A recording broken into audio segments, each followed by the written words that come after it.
कोई लिख दे कि पृथ्वी पर जन्म लेने के बाद जिसकी किस्मत में दुख नहीं होगा। मीराबाई भगवान कृष्ण की इतनी बड़ी उपासक थी, बोलो दुख था कि नहीं था? जम के तो बोलो दीजिए, था ना? जहर का प्याला आ गया, सांप का पिटारा आ गया, शेर के सामने ले जाके डाल दिया, कितना कितना कितना दुख दिया, पर विश्वास पक्का था। नामदेव जी का कितना अपमान हुआ, मंदिर के पीछे ले जाकर पटक दिया, तो भी भगवान पर विश्वास था। संत तुकाराम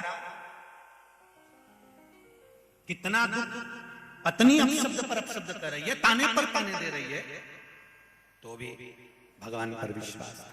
रामकृष्ण परमहंस, स्वामी विवेकानंद, चैतन्य महाप्रभु, श्रीमद वल्लभाचार्य जी, श्री रामानुजाचार्य जी, श्री निम्बाकाचार्य जी, ये जितने भी हमारे जगत गुरु शंकराचार्य जी, ये जितने राष्ट्र के संत, साधु, सन्यासी, तपस्वी, साधक, इनका चरित्र यदि हम पढ़े, हम अध्ययन करें, हमारी चित्त वृत्ति में उतारे, तो हमको मालूम पड़ेगा कि जीवन कितना संघर्ष से निकलेगा, कितना संघर्ष।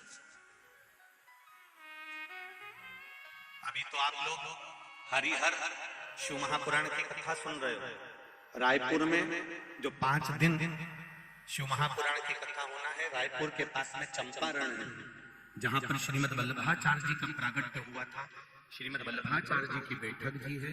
वहीं चंपारण में चंपेश्वर महादेव है। रायपुर की जो 5 दिन की कथा रखी है, वो चंपेश्वर महादेव के ऊपर रखी है, इसलिए इसका नाम चंपेश्वर शिव महापुराण की कथा रखी है।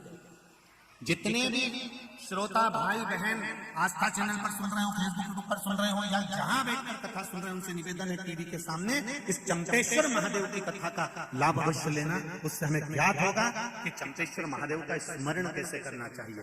क्यों चंपारण में चंपेश्वर महादेव आए, क्यों श्रीमद वल्लभाचार्य जी ने चंपारण में ही अवतार लिया, प्रागट्य हुआ, क्यों हम समझे।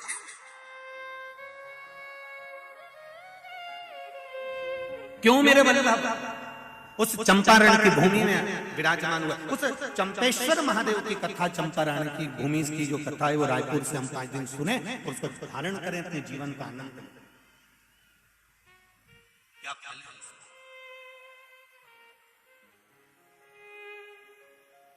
महाराज अब परमात्मा आप थोड़ा सा दुख, ऐसा संसार में कोई नहीं जन्मा जिसको दुख नहीं। माता के गर्भ से अगर जन्म लिया है तो दुख तो भोगना पड़ेगा। चाहे तुम संत बन जाओ, चाहे तुम साधु बन जाओ, चाहे तुम गुरुजी बन जाओ, चाहे तुम जो बनना हो बन जाओ, क्योंकि भगवान ने कहा कि मैंने किसी को कुछ बना के नहीं भेजा। भगवान कहते हैं मैंने पृथ्वी पर केवल मनुष्य बनाकर भेजा है, मानव बनाकर भेजा है। और भगवान कहते हैं पृथ्वी पर मैंने केवल तुझे मनुष्य का जन्म दिया है, मानव का जन्म दिया है। मनुष्य बनकर रहेगा तो जिंदगी में तुझे कभी कष्ट नहीं आएगा। तू कुछ बनने की तलाश में रहता है, इसलिए कष्ट जीवन में आता है। मानव का शरीर, मनुष्य का शरीर,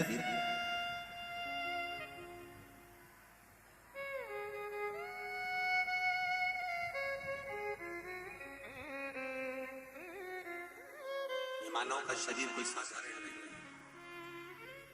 आप इसको भगवत स्मरण में जितना सुख है, आपके पंडाल में एक माता रोज 3 घंटे पूरी कथा खड़े रहकर सुनती है। एक बार उनके लिए जोरदार ताली बजाएं। और ये 7 दिन हो गए उसको एक स्थान पर बस आसन वहां पर लगाया है, जिस पे खड़ी रहती है और कथा सुनती रहती है। अब तपस्वी तप करता है, साधना वाला साधना करता है। लोग कहते हैं कि कुंभ के मेले में संतों का दर्शन होता है, लोग कहते हैं कुंभ के मेले में साधुओं का दर्शन होता है, लोग कहते हैं कुंभ के मेले में साधु और सन्यासी और तपस्वियों का दर्शन होता है।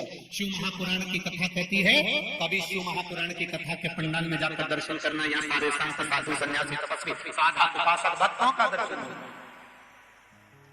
भीकनगंज गांव वालों के किस्मत में था, इसलिए भीकन गांव की किस्मत में था, इसलिए ये रोज प्रतिदिन रात्रि के समय पर आकर, आपको हमने पहले भी कहा कि कोई वंचित रह गया हो तो रात के समय आकर इन साधु, सन्यासी, तपस्वी, साधक, उपासक जरा अपना घर छोड़कर, अपना द्वार छोड़कर, बच्चों को छोड़कर रात रात भर केवल दरी पर पड़े हुए हैं और स्नान करा, भोजन करा और भगवान की भक्ति में एक जगह पर तुम कई माताएं हैं तो टाइम देख के 2 बजे कथा चालू होगी तो 1:30 पौने 2 बजे अपने घर से निकलती है और बिंदी बिंदी लगा के डेंटिंग पेंटिंग करके और भीड़ भुड़ा के आगे बैठ जाती है। कभी इनको देखो कि सुबह 6 बजे से एक जगह संभाल कर सो भी नहीं सकती क्योंकि दूसरा बाजू में बैठा हुआ है। एक आसन से कहीं ना वॉशरूम जा सकती है ना पानी भरने जा सकती है, डर लगा हुआ है कोई दूसरा बैठ जाएगा। अपना आसन सवेरे 5-5, 4-4, 3-3 बजे से संभाल कर बैठी है। इनकी साधना को मैं नमन करता हूं, ये साधारण नहीं है।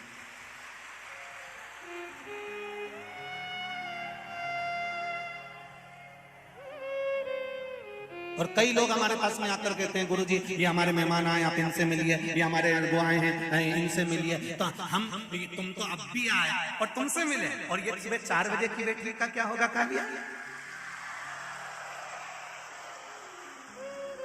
और अच्छे से सुन लेना, जितने लोग कथा करवा रहे हैं आगे भी जिनकी कथा है वो भी जरा अच्छे से सुन लेना। कई लोग कहते हैं गुरुजी कम से कम तुमको 1-2 घंटा तो मिलना चाहिए, हमने कथा कराई, ये कराई वो कराई। तो हमारा निवेदन है लाइट का कनेक्शन तुम लेकर आते हो, बोलो लाते हो कि नहीं लाते हो? जम के बोलो, लाइट का कनेक्शन लाते हो ना, लाइट का बिल जमा करते हो ना।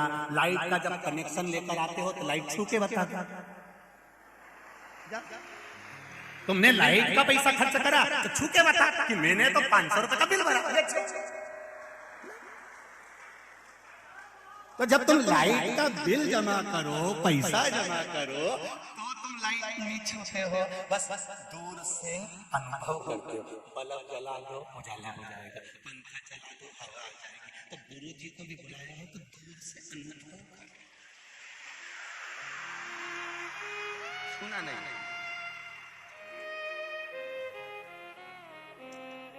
बड़ा विचित्र रखो। ये संत, ये साधु, ये सन्यासी। श्रीमद् भागवत कथा में उद्धव जी महाराज ने भगवान कृष्ण से कहा, कृष्ण तू ब्रज की गोपियों को छोड़कर क्यों मथुरा आ गया रे? क्यों आया? क्यों द्वारका आ गया रे? ब्रज की गोपियां साधारण नहीं है कृष्ण, ये गोपियां तेरे लिए जीती हैं, दिन रात तेरी भक्ति में डूबी रहती हैं। कृष्ण कहते हैं कि मैं द्वारका में जरूर रह रहा हूँ पर मेरे चित्त वृत्ति में वही गोपियां समाई है। उद्धव जी कहते हैं वो गोपियां नहीं, ब्रज की संत हैं, साधु हैं, सन्यासी हैं, तपस्वी हैं, साधक हैं, जो इतने इतने घंटों तक तेरी साधना में लगे।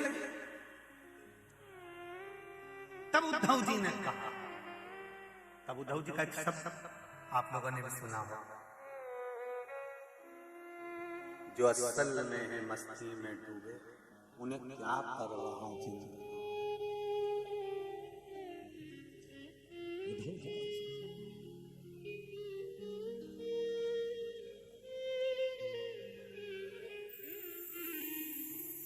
जो तरती चढ़ती मस्ती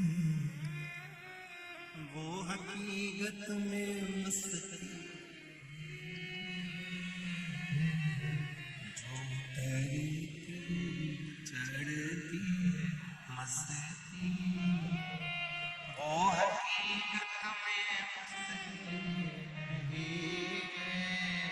आज वैकुंठ चतुर्दशी का दिन, दिल से बाबा देवाधिदेव महादेव से प्रार्थना करिए, श्री शिवाय नमस्तुभ्यम मूल मंत्र का जाप करिए और भगवान शिव से विनती करो, बाबा आपकी कृपा, आपके चरणारविंद की भक्ति हमको अवश्य प्रदान करें। भाव से श्री शिवाय नमस्तुभ्यं, श्री शिवाय नमस्तुभ्यं, श्री शिवाय नमस्तुभ्यं, श्री शिवाय नमस्तुभ्यं, श्री नमस्तुभ्यं। भोला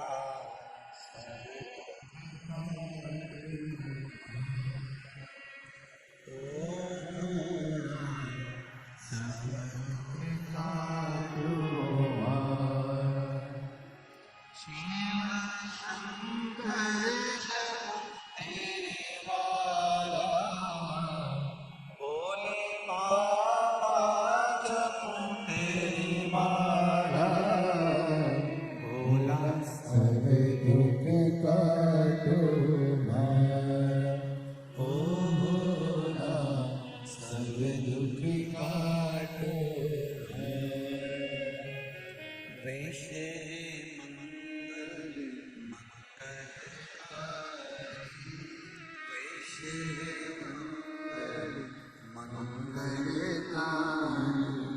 शमशान वासी हमारा, शमशान वासी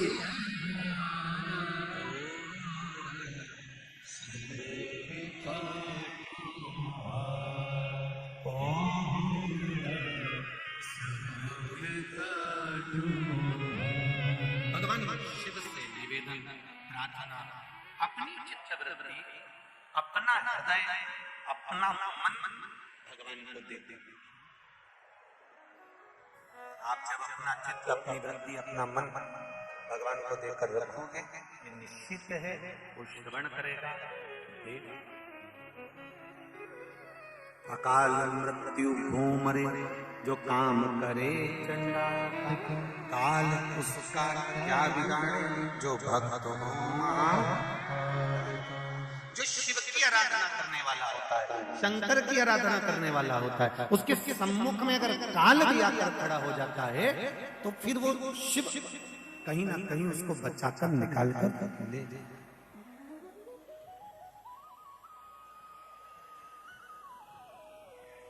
ध्यान देना जरा, शिव तत्व को जाना। महाराज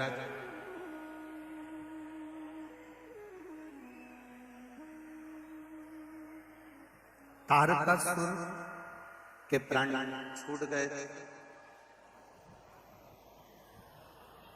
तारकासुर, विदुमाली, कमलाक्ष जी भी चले गए थे।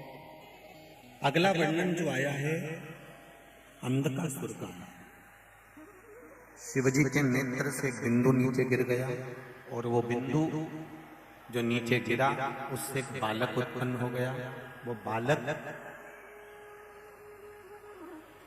जिसका नाम अंधकासुर हिरण्याक्ष ने रखा।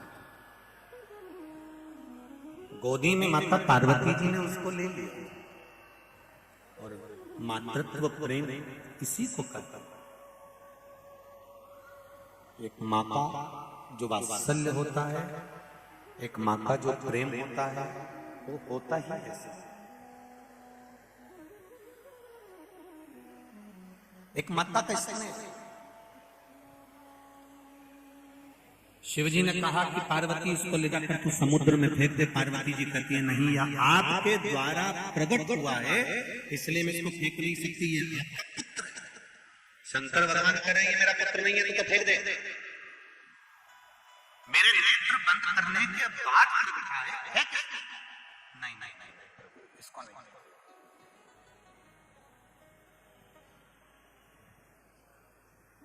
इस कथा से हमको तीन चीजें लेनी है।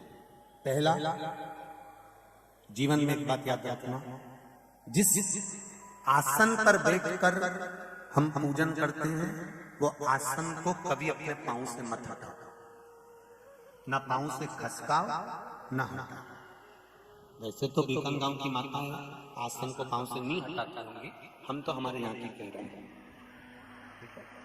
जिस आसन पर बैठकर हम पूजन करें, पाठ करें, मंदिर में अर्चना करें या हम पूजन पाठ में लगे रहें। कई माताओं की आदत रहती है आसन अगर इधर उधर बिछा रहता है, वो पति के साथ में आसन पर जब बैठने वाली रहती है तो हाथ से सीधा करने की जगह पांव से थोड़ा खसका लेती है। पांव से अगर उसने खसकाया रखा तो पति के साथ बैठकर भले वो पूजन करती है, मना नहीं, पर जिस पूजन को वो कर रही होती है उसका पुण्य पति के भी खाते में नहीं जाता और पत्नी के खाते में भी नहीं जाता। इसका स्मरण ये अंधकासुर की कथा से हमको लेना है। दूसरा,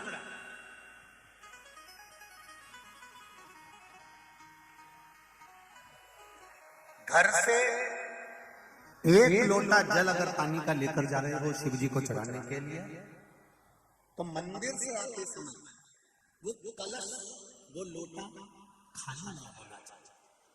मंदिर का शिव जी का चढ़ा हुआ जल, थोड़ा सा जल उस लोटे के अंदर, उस कलश में अवश्य होना चाहिए। कारण क्या है? हमारे यहाँ पर हमारे बुजुर्ग माता पिता कहते हैं, बुजुर्ग लोग कहते हैं कि सुबह अगर कोई जा रहा है और खाली बर्तन का दर्शन कर लेता है तो बेचारे का दिन अच्छा नहीं जाता। इसलिए हमारे यहाँ से कोई यात्रा पे जाता है तो भरा हुआ कलश रखते हैं, कोई आता है तो भरा हुआ कलश रखते हैं।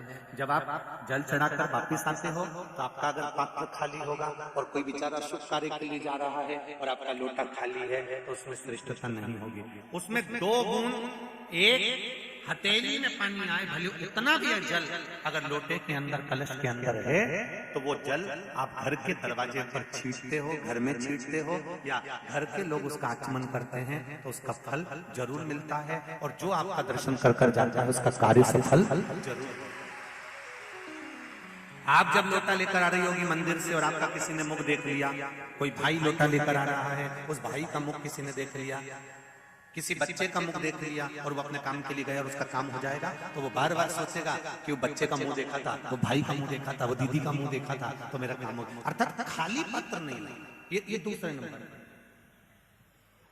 शिव जी के चढ़े हुए जल का आचमन, हमारे शरीर में अगर कोई गांठ उत्पन्न हो जाए, एक खतरा है। देखिए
नाम नहीं है।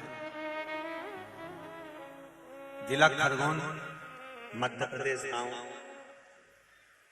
भूल गांव से आई हूं। जिसका भी पत्र हो वो खड़ी हो सकते हैं।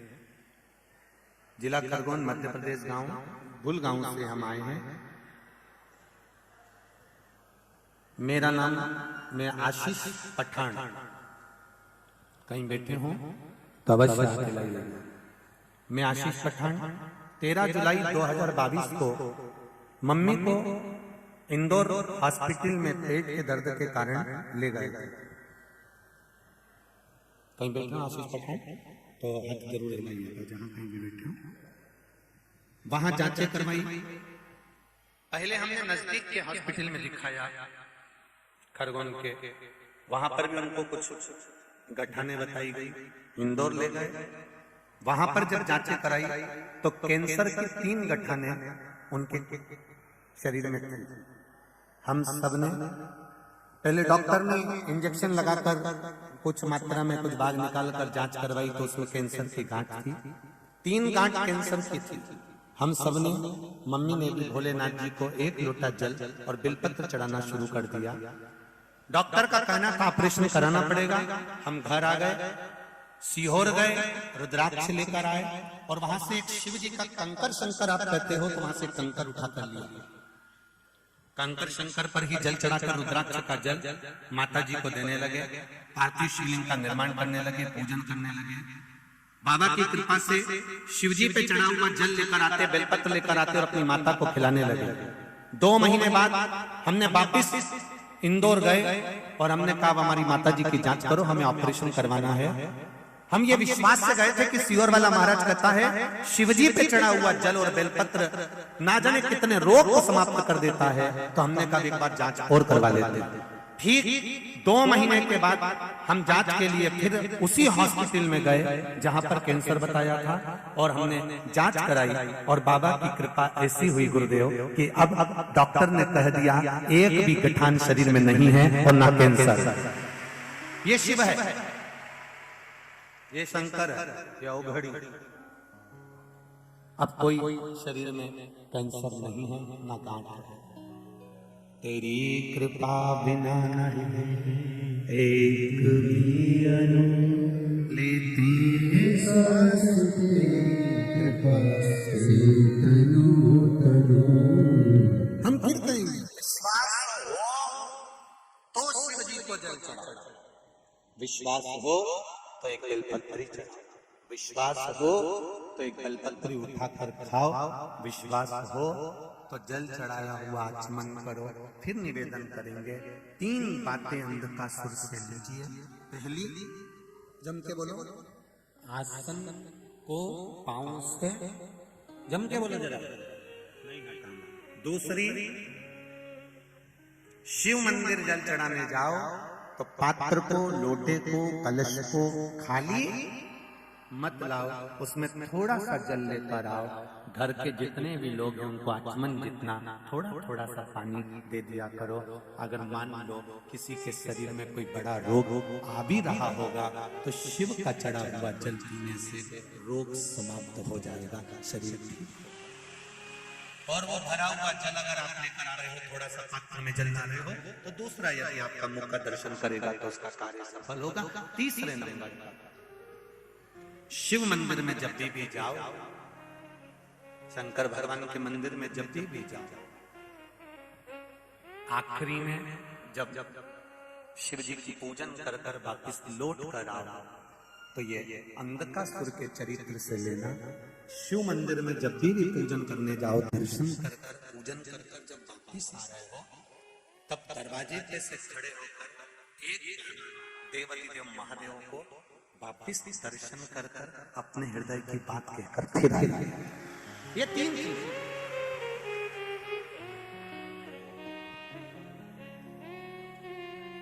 उसको निहार कर, उसका दर्शन कर कर, उसको प्रेम से बोल कर, उसको हृदय से कहकर, भगवान से निवेदन कर कर, विनती कर कर, बैठो अभी, बैठो बैठो, सबको बात सुनेंगे, अपने हृदय की बात, अपने आप तीन चीजें याद रखेंगे। बेतन वालों समझ में आ गया सबको? पहला, आसन लात से नहीं सरकाना ना उठाना। दूसरे नंबर पर खाली हाथ शिव जी को जल चढ़ाओ। और बहुत ध्यान देना, मंदिर का लोटा लेकर, मंदिर का पानी लेकर शिव को चढ़ाने से ज्यादा जरूरी है अपने घर का पानी लेकर जाओ। कारण उससे 3 दोष समाप्त होते हैं। पहला पितृदोष, दूसरे नंबर पर वास्तु दोष, तीसरे नंबर पर है काल सर्प दोष। ये 3 दोष घर का पानी ले जाकर शिव जी को चढ़ाने से समाप्त होते। घर से जल,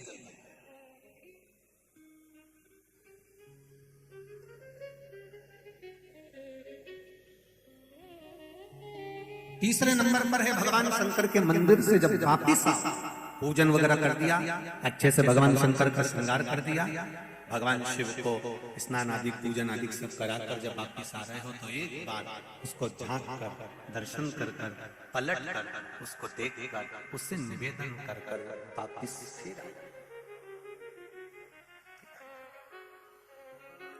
जिसको विश्वास रहे वही सेवा करे।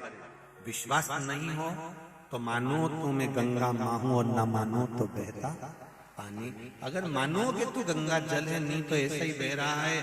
लोग उसमें चमड़ा भी धो रहे हैं, कपड़े भी धो रहे हैं, वस्त्र भी धो रहे हैं, चप्पल भी धो रहे हैं। और जिसने मान लिया कि ये गंगा का जल है तो पूजन करिए, आराधना करिए, और गंगा का आचमन उसने गंगा जल मानकर करा है तो उसका कल्याण भी हुआ है। आप अगर मानोगे कि शिव है तो शिव मिलेगा। आपने अगर मान लिया कि हमने तो केवल कथा में सुना है, शिव और वाला चिल्ला चिल्ला कर कहता है सारी समस्या का हल, एक लोटा जल केवल आपने अगर दिखावे से करा तो उसका कोई महत्व नहीं है। दिल से शिव की आराधना करो। अंधकासुर को देखा, शिव जी ने कहा इसको पटक दे समुद्र के अंदर। नहीं, ये आपका पुत्र है, मैं इसको ऐसे पटकने वाली नहीं है। शिव जी ने कहा ये मेरे नेत्र बंद करने के बाद प्रकट हुआ, ये मेरे नेत्र बंद करने के बाद प्रकट हुआ। सारे देवी देवताओं का मंदिर रात को बंद हो जाता है। बोलो बोलो सही है। सबका मंदिर बंद हो जाता, पर दो, एक मां देवी दुर्गा भवानी जगत जननी जगदम्बा शेरों वाली, और दूसरा मेरा देव अधिदेव महादेव, जिनके दरवाजे वो तो अब लोग, क्योंकि माता जी का भी सोने का चांदी का जेवर होता है, शिव जी का भी श्रृंगार होता है, खूब सोना चांदी का श्रृंगार होता है, इसलिए दरवाजा बंद कर दिया जाता है। कभी तुम महेश्वर जाओ, ओमकारेश्वर जाओ, नर्मदा जी के घाट पर जाओ, शंकर जी ऐसे ही बैठे हुए हैं, उनका दरवाजा बंद होता है। कोई कोई घाट पे बैठे हैं, कोई कोई मंदिर में बैठे तो उसमें दरवाजा ही नहीं, छतरी है केवल। पहले शिव जी ऐसे ही बैठते थे, माता रानी भी पहले ऐसी बैठती थी। तुम शीतला माता को देखो, जहाँ तुम नवरात्र में अपने शादी ब्याह होते हैं तो देवी जी का पूजन करने जाती है, कोई मंदिर में तो शीतला माता ऐसी एक छोटे से पाषाण स्वरूप में आराम से बैठी हुई है, लोग जाते पूजन करते चले जाते। माता का वहां पर दरवाजा भी नहीं होता था, शंकर जी का भी द्वार नहीं होता था। वैकुंठ में द्वार है, ब्रह्मलोक में द्वार है, इंद्रलोक में द्वार है, पर आप में से कई लोग कैलाश पर्वत घूम कर आए हैं। कई लोग गए कैलाश की परिक्रमा करने के लिए, मानसरोवर की परिक्रमा करने के लिए। जो कैलाश गए हैं वो आए ना तो उनसे पूछना, क्यों भैया कैलाश का दरवाजा है? दरवाजा कैलाश के ऊपर नहीं, कैलाश पर्वत खुला पड़ा है। शंकर भगवान इंद्र के देवता के यहाँ दरवाजा मिलेगा, इंद्र लोक में, ब्रह्म लोक में, वैकुंठ लोक में, गौलोक धाम में, सब दो दरवाजा मिलेगा, पर दरवाजा नहीं मिलेगा तो मेरे देवाधिदेव महादेव के यहाँ नहीं मिलेगा। वो जागता है।